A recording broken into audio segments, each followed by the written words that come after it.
la ciudad de Maracay, Venezuela, existe una estructura que ya no es solo hormigón y ladrillos. Es una tumba vertical. Es un monumento al silencio, a la traición y a una de las injusticias más grandes en la historia de la música latinoamericana. Si caminas por la urbanización Andrés Bello, no puedes evitar sentir un frío extraño cuando pasas cerca del edificio Camino Real. No es un rascacielos de lujo, no es una mansión antigua, es un edificio residencial común, de clase media, con rejas de seguridad y ventanas que esconden secretos. Pero si levantas la vista, si obligas a tus ojos a recorrer la fachada hasta llegar al 10º piso, al apartamento 1003, sentirás un peso en el pecho, porque desde ahí, desde esa altura vertiginosa, no solo cayó un cuerpo, desde ahí cayó la voz de una generación. El 20 de enero de 2015, a las 5 de la mañana, un sonido seco rompió la tranquilidad de la madrugada. No fue un disparo, fue el sonido de la gravedad reclamando su tributo. En el suelo, sobre el concreto frío, yacía el cuerpo de un hombre joven. Tenía los pantalones bajados, no tenía camisa, y su rostro, ese rostro que había gritado verdades incómodas en escenarios de todo el continente, estaba destrozado. El mundo lo conocía como Cancerbero. Su documento de identidad decía Tirone José González Orama, pero la historia oficial, esa que se escribió con tinta corrupta y billetes manchados de sangre en las horas siguientes, decía que era un loco, un esquizofrénico, un asesino que, en un ataque de demencia, había matado a su mejor amigo a puñaladas y luego se había lanzado al vacío. Durante 8 años, esa fue la verdad. Durante 8 años, los fanáticos tuvieron que aceptar que su ídolo era un monstruo. Durante 8 años, el edificio Camino Real guardó silencio. Pero antes de entrar en la autopsia que reveló el horror, te pido algo importante. Esta historia ha sido silenciada y manipulada por gente poderosa durante casi una década. Si quieres que sigamos destapando la verdad sobre los casos más oscuros y ocultos de Latinoamérica, suscríbete ahora mismo al canal y activa la campana. Ayúdanos a que la memoria no se borre. Suscríbete, porque lo que vas a escuchar a continuación cambiará todo lo que creías saber. Para entender por qué la muerte de Cancerbero fue un terremoto cultural, primero tenemos que entender quién era el hombre detrás del micrófono, porque Tirone no nació siendo una leyenda, nació siendo un sobreviviente. Caracas, 1988. En el hospital Lídice nace un niño que, desde el primer aliento, parecía destinado a luchar. Su padre, José Rafael González, y su madre, Leticia Orama, lo llamaron Tirone. Un nombre fuerte para un niño que crecería en un país que estaba a punto de entrar en convulsión. Desde muy pequeño, la familia se mudó a Maracay, y aunque no vivían en la miseria absoluta, vivían en la realidad dura del barrio. Tirone era un niño observador. No era el típico chico que solo quería jugar fútbol. Él leía, devoraba libros. Tenía una curiosidad insaciable por entender el mundo, por entender por qué había ricos y pobres, por qué existía el dolor. Pero el dolor no tardaría en tocar a su puerta, y lo haría de la forma más cruel posible, llevándose a la fuente del amor incondicional. Cuando Tirón tenía apenas 9 años, su madre, Leticia, falleció. Fue un golpe devastador. Para un niño de esa edad, la madre es el universo entero. De repente, el universo se apagó. Tirone se quedó solo con su padre, y en ese vacío, en ese hueco que dejó la ausencia materna, empezó a nacer Cancerbero. Buscó refugio en la única cosa que no podía morir, las palabras. Empezó a escribir. Al principio no era rap, eran poemas, eran pensamientos desordenados, eran gritos de auxilio en papel, pero pronto el ritmo de la calle lo atrapó. A los 11 años Ya estaba improvisando, ya estaba buscando su voz. Adoptó el nombre de Cancerbero, un juego de palabras entre can, de perro, y cerbero, el guardián del inframundo en la mitología griega. Ese perro de 3 cabezas que vigila la puerta del Hades para que los muertos no salgan y para que los vivos no entren. Tirone sentía que él era eso, un guardián de las verdades oscuras, un perro que ladraba para defender su territorio mental. Pero la tragedia no había terminado con él. La muerte, esa compañera constante que luego definiría su obra, volvió a atacar cuando Tirone tenía 12 años. Su medio hermano mayor, su protector, fue asesinado en las calles. La violencia del barrio se cobró su deuda. Y ahí el pequeño Tirón cambió. La inocencia se rompió para siempre. Dejó de ser solo un niño triste. Se convirtió en un joven furioso. Sus letras eran enciclopedias. Citaba a filósofos, hablaba de mitología, analizaba la política. Era un intelectual de barrio, un índigo, como él mismo se llamaría después. Alguien con una sensibilidad y una inteligencia superiores, atrapado en un mundo que no lo comprendía. Estudió derecho, estudió ciencias políticas. No era un delincuente ignorante, como después la prensa amarillista intentaría pintarlo. Era un hombre culto que eligió la calle como su aula. Trabajó en todo lo que pudo para sobrevivir. Fue analista de reclamos en una empresa. Hizo trabajos manuales, todo para financiar su sueño. Y entonces llegó el momento de la definición. Año 2010. Cancerbero lanza Vida. Fue un álbum que sorprendió a todos. En un género dominado por la agresividad, Tirone entregó un disco lleno de conciencia, de protesta social, pero también de esperanza. Canciones como Mucho Gusto o Aceptas mostraban a un cancerbero que, a pesar de todo el dolor, todavía creía en la humanidad. Vida fue el éxito que lo puso en el mapa. Empezó a viajar, empezó a llenar locales, pero Tirone sabía que esa era solo una cara de la moneda. Sabía que para ser honesto, tenía que mostrar también su sombra. Año 2012. Lanza Muerte. Si Vida fue la luz, Muerte fue el eclipse total. Es un disco denso, pesado, claustrofóbico. Es un viaje al infierno personal de Tirone. Aquí ya no hay tanta esperanza. Aquí hay rabia, hay decepción. Hay una mirada cruda hacia la traición y la maldad humana. Hay una canción en este álbum que hoy, escuchándola con la perspectiva del tiempo, te hiela la sangre. Una canción que funciona casi como una premonición maldita. Se llama Jeremías 17:5. El coro reza: maldito sea el hombre que confía en otro hombre.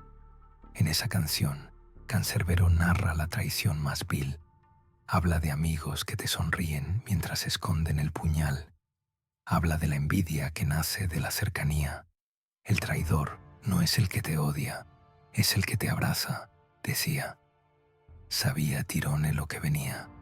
Probablemente no de forma literal, pero su instinto, esa intuición de perro guardián, le gritaba que el peligro no estaba en los enemigos declarados, sino en los falsos amigos. Para 2014, Cancerbero ya no era una promesa, era el rey. Sus giras por Argentina, Chile, México y Perú eran sold out. Los jóvenes tatuaban su cara en sus brazos. Su frase, "All we need is love", que llevaba tatuada en su propia piel, se convirtió en un mantra. Pero el éxito trae parásitos, y alrededor de Tirone empezaron a moverse sombras. Él no estaba solo en su carrera, tenía un equipo, o eso creía. Ahí entra en escena Carlos Molnar. Carlos no era solo un bajista de una banda de reggae, era el mejor amigo de Tirone. Era su compañero de ruta, su confidente, el hombre que le organizaba las giras, que manejaba la logística. Carlos le abrió las puertas de su casa cuando Tirone necesitaba un lugar. y junto a Carlos estaba su esposa, Natalia Améstica. Natalia no era música, pero se convirtió en la manager de facto. Ella manejaba el dinero, ella organizaba los vuelos, ella era la que cuidaba a los artistas. Hija de una familia acomodada de origen chileno, Natalia parecía ser la figura materna y organizativa que el grupo necesitaba. Pero Tirone, el observador, el analista, empezó a notar cosas. A finales de 2014, las cuentas no cuadraban. El dinero de las giras en Argentina y Chile, ¿dónde estaba? Tirone quería independizarse, quería tomar el control de su carrera. Sentía que Natalia y Carlos no estaban siendo transparentes. Les dijo que quería romper la relación laboral, que quería volar solo. Esa decisión, esa simple decisión de negocios, firmó su sentencia de muerte. Porque para una mente psicopática, la pérdida de control es imperdonable. Y Natalia Améstica no estaba dispuesta a dejar que su gallina de los huevos de oro se fuera volando. Enero de 2015. El aire en Venezuela estaba cargado. La crisis económica empezaba a morder fuerte. Tirone estaba cansado. Venía de giras intensas. Su estado de ánimo era reservado, como siempre, pero no estaba loco. Tenía proyectos, tenía planes de grabar un nuevo disco, tenía novia, tenía vida.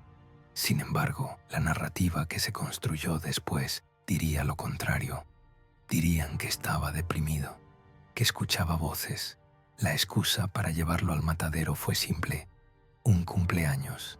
La hija de Carlos Molnar y Natalia Améstica cumplía años. Organizaron una reunión pequeña en su apartamento, el 1003 del edificio Camino Real en Maracay.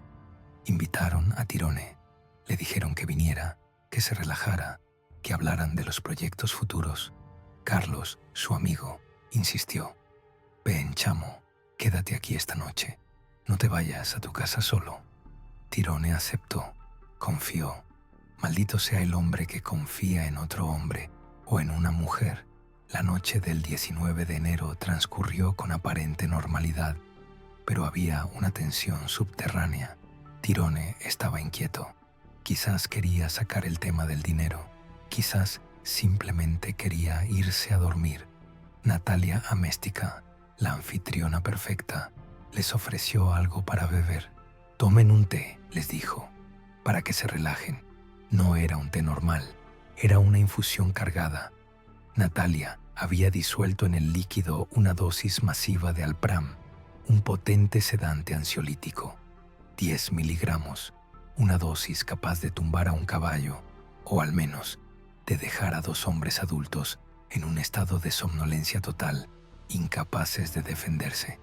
Tirone bebió, Carlos bebió, y mientras el químico empezaba a recorrer sus venas, apagando sus reflejos, nublando su juicio, pesando en sus párpados, Natalia observaba. El escenario estaba listo, los actores estaban en posición. Solo faltaba el acto final. El reloj marcaba la medianoche. El silencio del apartamento se hizo pesado.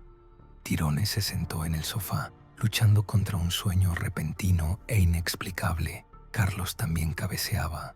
En ese momento, la manager desapareció y emergió la asesina. Natalia no actuó sola en su mente, pero esa noche sus manos fueron las ejecutoras iniciales.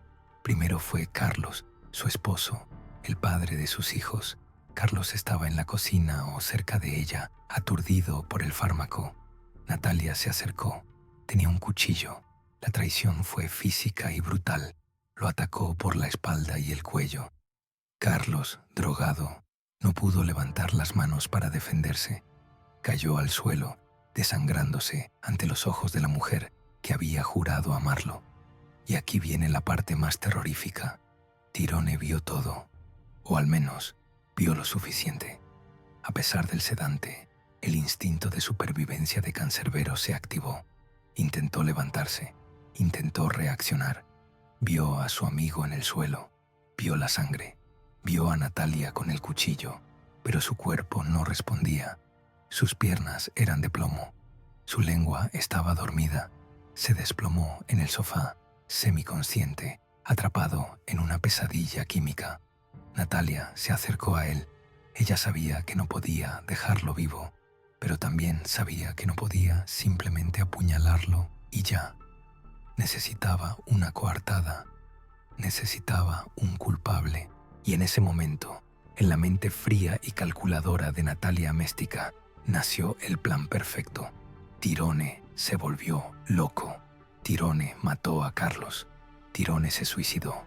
Pero había un problema. Tirone era fuerte. Aún drogado, era un hombre grande. Ella sola no podía completar la escena. No podía lanzarlo por la ventana ella misma. Necesitaba ayuda. Y la ayuda llegó en forma de una llamada telefónica. Una llamada a su hermano, Guillermo Améstica. Guillermo no era un sicario, pero era un hombre con recursos, con contactos y, lo más importante, con la sangre fría necesaria para limpiar el desastre de su hermana. Llegó al edificio Camino Real poco tiempo después. No vino solo. Según las confesiones posteriores, trajo a funcionarios. Trajo a gente del servicio de inteligencia a los que conocía y pagaba. Entraron al apartamento 1003. La escena era dantesca. Carlos muerto en un charco de sangre. Tirone desmayado en el sofá. Guillermo tomó el control. «Hay que arreglar esto», dijo. Lo que sucedió a continuación fue una obra de teatro macabra. Primero, había que terminar a Tirone. Él no murió por la caída. No inicialmente. Lo golpearon. Le destrozaron la cara con un objeto contundente, posiblemente un tubo o un bate, mientras aún estaba en el sofá. Le rompieron la mandíbula. Le tumbaron los dientes. Fue una golpiza brutal, llena de odio. Querían desfigurarlo. Querían borrar al ídolo. Luego, con Tirone ya inconsciente o muerto por los traumatismos, procedieron a preparar el suicidio. Lo tomaron entre varios. Guillermo y los funcionarios corruptos lo arrastraron hacia la cocina. La ventana de la cocina era de tipo romanilla, con persianas de vidrio.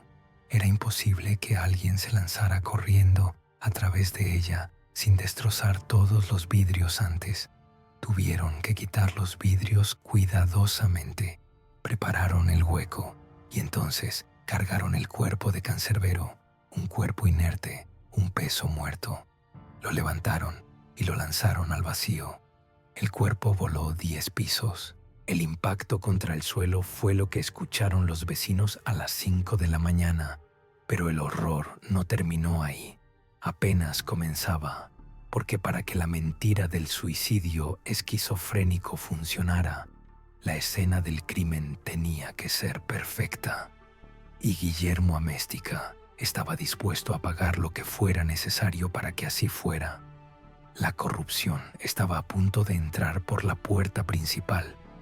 Cuando la policía científica llegó al lugar de los hechos, no llegaron para investigar, llegaron para cobrar.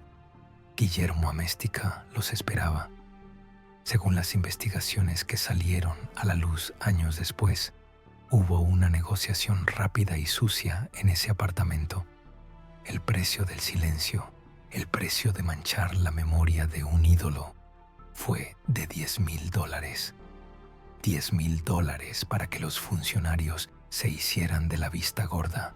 $10,000 para alterar la escena del crimen más importante de la década. Bajo la supervisión de los Améstica, los agentes comenzaron a modificar la realidad. Hubo una limpieza literal. Se alteró la posición del cuerpo de Carlos Molnar para que coincidiera con la historia del ataque sorpresa. Se colocó el cuchillo de manera conveniente, pero lo más grotesco fue lo que hicieron con la línea de caída de Cancerbero. Los peritos ignoraron las leyes de la física. Ignoraron que la forma en que cayó el cuerpo no coincidía con un impulso voluntario. Ignoraron que a Cancerbero le faltaban dientes que no estaban en el pavimento, porque se los habían arrancado arriba en el apartamento. Durante la golpiza previa, la prensa llegó hambrienta y la familia Améstica le dio el banquete que querían. Guillermo declaró ante las cámaras con una frialdad espeluznante. Dijo que Cancerbero sufría de esquizofrenia. Dijo que había tenido un brote psicótico. Pintó a Tirone como un loco peligroso que había mordido la mano de quien le daba de comer. Los medios repitieron la mentira sin cuestionarla. Rapero mata a su bajista y se suicida. Los titulares gritaban la infamia. La reputación de Cancerbero fue asesinada junto con su cuerpo. El funeral fue un evento desgarrador. El ataúd estaba cerrado. La familia de Tirone no pudo ver su rostro por última vez. ¿Por qué? Porque si abrían esa caja, verían que su mandíbula estaba destrozada no por la caída, sino por un objeto contundente. Verían las marcas de tortura que no explicaba la gravedad. El padre de Cancerbero, el señor José, lloraba no solo la muerte de su hijo, sino la mancha en su honor. Él sabía que Tirón no era un asesino. Él sabía que su hijo no estaba loco.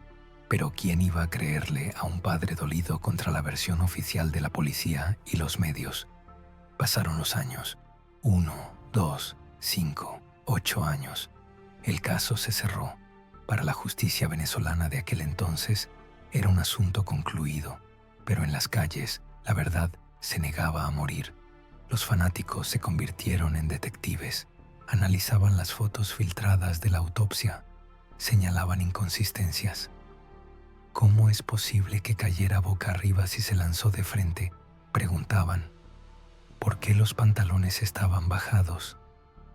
¿Dónde está la sangre en sus manos si supuestamente apuñaló a Carlos? Las preguntas se acumulaban como una tormenta silenciosa. El edificio Camino Real seguía ahí, mudo, guardando el secreto en el piso 10. Pero ningún imperio de mentiras dura para siempre. En 2023, algo cambió. La presión pública y una nueva disposición en la Fiscalía decidieron desempolvar el expediente. Se ordenó reabrir el caso, y lo que encontraron al abrir la caja de Pandora fue podredumbre pura. Lo primero fue la exhumación. Tuvieron que sacar los restos de Cancerbero de su descanso. El análisis forense moderno, libre de sobornos, habló claro. El esqueleto de Tirone contaba una historia diferente a la oficial. Las fracturas no coincidían solo con la caída. Había lesiones pre-mortem. Había señales de que había sido apuñalado en el costado antes de caer, algo que la autopsia original olvidó mencionar convenientemente. Pero la prueba reina, la que derrumbó todo el teatro, fue una huella. En las fotos de la escena del crimen original, había una huella de zapato ensangrentada cerca del cuerpo de Carlos Molnar. Durante 8 años dijeron que era de Cancerbero, pero cuando midieron el pie del esqueleto y lo compararon con la huella, no coincidía. La talla era diferente. Alguien más había pisado esa sangre. Alguien que salió caminando del apartamento. La soga se cerró alrededor del cuello de los hermanos Améstica. Ya no tenían la protección de los funcionarios corruptos de antaño. Fueron citados, interrogados y finalmente, acorralados por la ciencia y la evidencia, se quebraron. El 26 de diciembre de 2023, el mundo vio algo que parecía imposible. Natalia Améstica, esposada, sentada frente a una cámara, confesó. Con una voz monótona, casi robótica, narró el horror. Yo maté a Carlos y a Cancerbero, dijo. Confirmó el té con sedantes. Confirmó las puñaladas a su esposo. Confirmó que Cancerbero la vio. Y confirmó que llamó a su hermano Guillermo para que la ayudara a resolver. Guillermo también confesó. Narró cómo golpearon a Tirone con un tubo, cómo le desfiguraron el rostro porque le tenían rabia, envidia de su éxito, de su luz. Narró cómo sobornaron a los policías, cómo montaron la escena, cómo engañaron al mundo entero.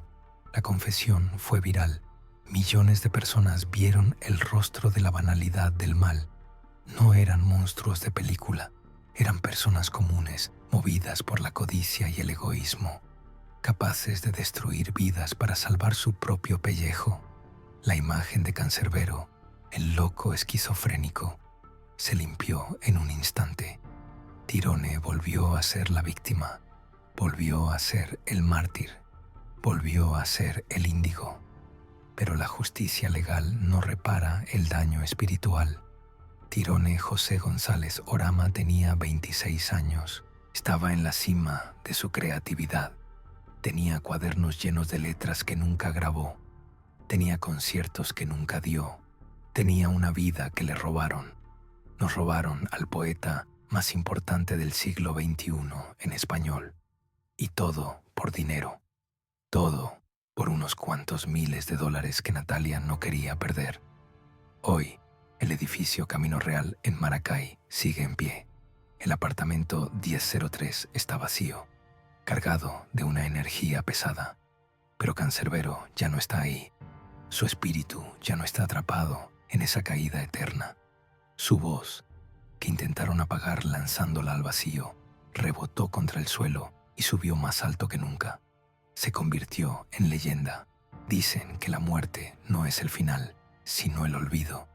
Y Cancerbero se aseguró, con cada rima, con cada verso, de que nunca lo olvidáramos. Su asesina intentó borrarlo de la historia, pero solo logró hacerlo inmortal, porque puedes matar al mensajero, puedes romperle los huesos, puedes tirarlo de un edificio, pero no puedes matar el mensaje. Es necesario recordar una cosa más. La justicia llegó tarde, 8 años tarde. Durante ese tiempo, los asesinos vivieron libres, gastaron el dinero robado, durmieron tranquilos. ¿Cuántos otros casos como este siguen ocultos en las carpetas de los archivos judiciales de Latinoamérica? ¿Cuántos otros suicidios son en realidad ejecuciones silenciadas por el dinero?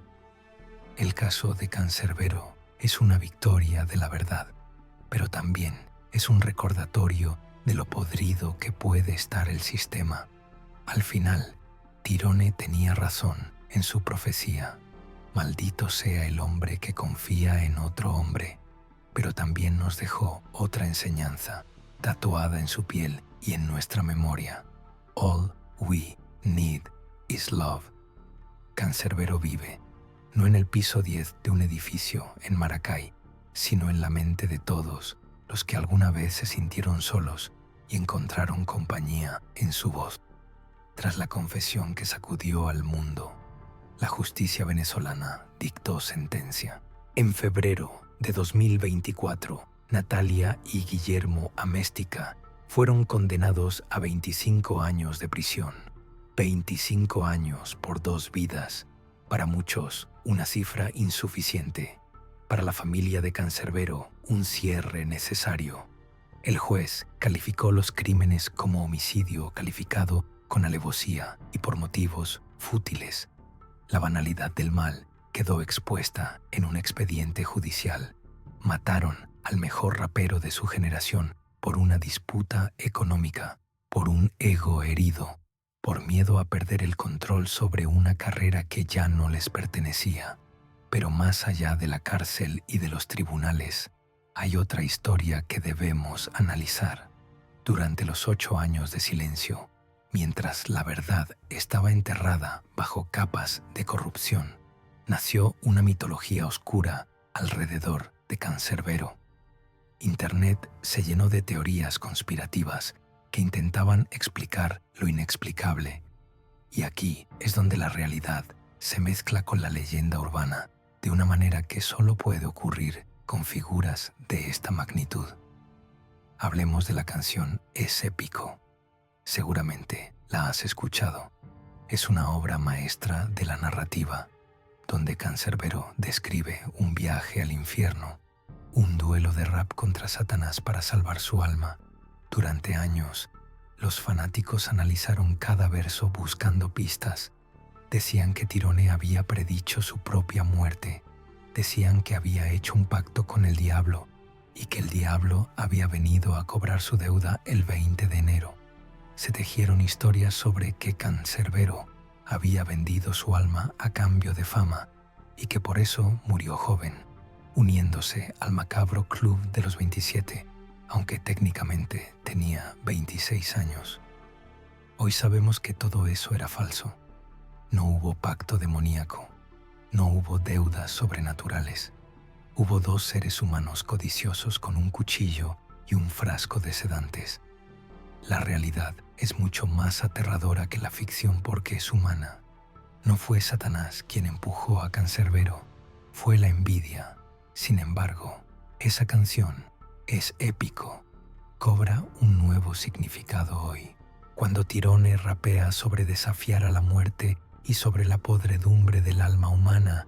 No estaba hablando de demonios con cuernos, estaba hablando de la gente que lo rodeaba. Estaba describiendo, sin saberlo, a los monstruos que dormían bajo su mismo techo. El impacto de Cancerbero en la música trasciende su muerte. Antes de él, el rap en español estaba estancado en temáticas repetitivas: violencia callejera, drogas, fiesta. Cancerbero intelectualizó el género. Le dio permiso a los raperos para ser vulnerables, para leer libros, para hablar de filosofía. Artistas gigantes de hoy, desde Bad Bunny hasta Residente, han citado a Cancerbero como una influencia fundamental. Bad Bunny, en una de sus canciones, dice explícitamente que Cancerbero es una leyenda. Residente lo llevó en su camiseta. Su flujo, su métrica, su voz nasal y agresiva crearon una escuela. Hoy, miles de jóvenes en plazas de toda Latinoamérica intentan imitar su estilo, pero Tirone era inimitable porque su dolor era auténtico. Hay una pregunta que queda flotando en el aire. ¿Qué habría pasado si no hubiera ido a ese apartamento? ¿Qué habría pasado si Cancerbero hubiera seguido vivo? Tenía planes de experimentar con otros géneros. Quería escribir libros, quería hacer cine. Nos perdimos la evolución de un genio. Nos perdimos la madurez de una mente brillante. Imaginen las canciones que habría escrito sobre la situación actual del mundo, sobre las pandemias, sobre las guerras. Su voz hace falta en un mundo cada vez más superficial y plástico. Pero no nos quedemos con la tragedia. Cancerbero siempre dijo que no quería que lo recordaran con lástima. En su canción De la vida como película y su tragedia, comedia y ficción, nos dejó instrucciones claras. Y no se mueran, que no se mueran. Era un canto a la vida, a pesar de todo el sufrimiento. Nos enseñó que se puede nacer en el barrio, perder a tu madre, perder a tu hermano, tener todo en contra y aún así construir una obra de arte que toque el cielo. El edificio Camino Real ya no es solo un lugar de muerte, es un lugar de peregrinación. Los muros de Maracay están llenos de murales con su rostro. El Chamo, como le decían sus amigos cercanos, ya no camina por esas calles, pero su espíritu está en cada rima que se lanza en una batalla de freestyle, en cada audífono de un adolescente que se siente incomprendido, en cada grito de justicia que resuena en un tribunal. Hemos recorrido juntos el camino desde su infancia en el hospital Lídice hasta su caída y su resurrección histórica. Hemos visto lo peor del ser humano en los hermanos Améstica y lo mejor del arte en las letras de Tirone. Esta historia ya no es un misterio sin resolver. Es una herida cerrada, pero una cicatriz que siempre llevaremos. Cancerbero no murió ese día. Ese día solo mataron su cuerpo. Cancerbero nació para siempre, el día que decidimos no olvidar su nombre. Como él mismo dijo en C'est la mort, no es una solución darme mala vida, pues tarde o temprano la muerte nos llama. Él aceptó su destino, pero nosotros, los vivos, tenemos la responsabilidad de mantener su legado intacto, limpio de mentiras. Gracias por acompañarnos en este viaje a la profundidad de la mente de un índigo. Si esta historia te ha movido, si sientes la rabia y la admiración que sentimos nosotros, comparte este video. Que nadie más se atreva a decir que fue un suicidio. Que el mundo entero sepa que Tyrone José González Orama fue un gigante derribado por pigmeos. Descansa en paz, Can. Tu música es el perro guardián que seguirá ladrando por la eternidad